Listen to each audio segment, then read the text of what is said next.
So as most of you guys probably know by now, Apple is actually getting sued by Epic Games. It's one of the bigger news stories if you're into the gaming community or even the tech community as well. And the whole thing's been going on for about a week now, and a bunch of new information has just came out. So if you don't know what this is all about, if you publish an app to the Apple App Store, Apple takes a 30% cut of all the revenue made from the in-app purchases. And some companies think Apple is using this to hold back their competitors. So Spotify has been saying this for a while, and some other smaller companies as well. But this fee isn't exclusive to just Apple. Basically any other platform you publish a game to takes a certain amount of the cut as well. So like PlayStation and Xbox all take a percentage. But I don't know perhaps if it's less with them, so maybe that's why everyone's outraged. And so Epic Games thought of this clever little workaround to avoid this fee by making it so you have to buy V-Bucks directly through their website instead of through the app. This kind of pissed off Apple, because I'm pretty sure it's against their terms of service, and obviously they're losing a lot of money. So Apple just completely removed Fortnite from the App Store. So that means if you want to play Fortnite mobile and haven't downloaded it yet on your device, tough luck. Obviously, if you already have the game, it's not going to stop you from playing it. It just means that you can't install it on a new device. It seems kind of extreme to me, to be honest. But you know, they did agree to these rules, so I guess if you're not going to follow them, you're going to face some punishment or whatever. But nah, Epic Games is prepared. They immediately filed a lawsuit against Apple, and they're actually going to take them to court, and they even had this ad ready, which I'll play for you right now. Today, we celebrate the anniversary of the platform unification directives. For years, they have given us their songs, their labor, their dreams. In exchange, we have taken our tribute, our profits, our control.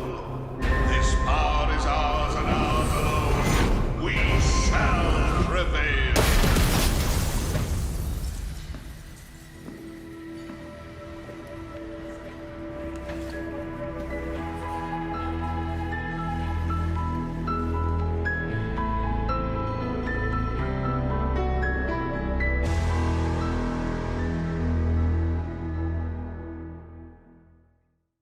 So if you don't know, this is like a mock-up commercial of an ad that Apple made in the past against IBM, which are the leaders in the computer industry.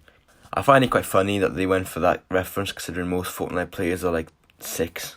Spotify also stood up against Apple's 30% cut in the past, so they'd probably support Apple in this court case.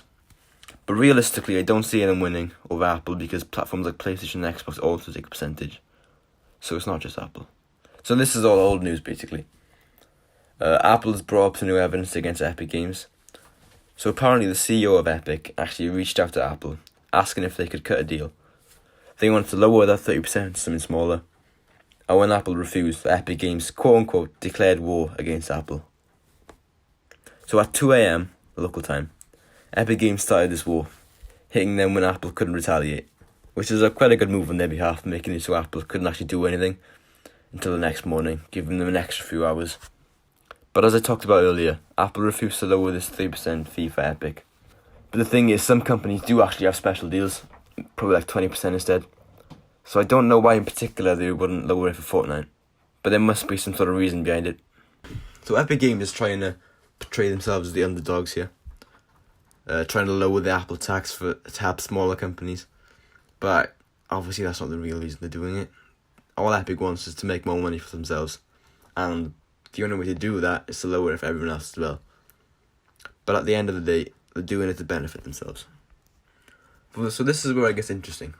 A few hours ago at the time of recording this, Microsoft joined in, supporting Epic Games. So that could really turn the tide, as Microsoft is like a huge company.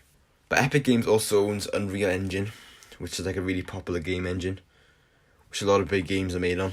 So hypothetically, Epic could stop Mac supporting it and could lose Apple a lot of money. I don't really know whose side I'm on, to be honest. Like, they're both huge companies with billions, and that's what it's all really about. It all comes down to money. Fortnite wants to make more money, and Apple wants to make more money. So, you know, pick your side. It doesn't really matter. This whole court case is probably going to last a few months, and who knows what the results are going to be. And that's about it for this video. Please like and subscribe. That will really help out the channel. See you next video.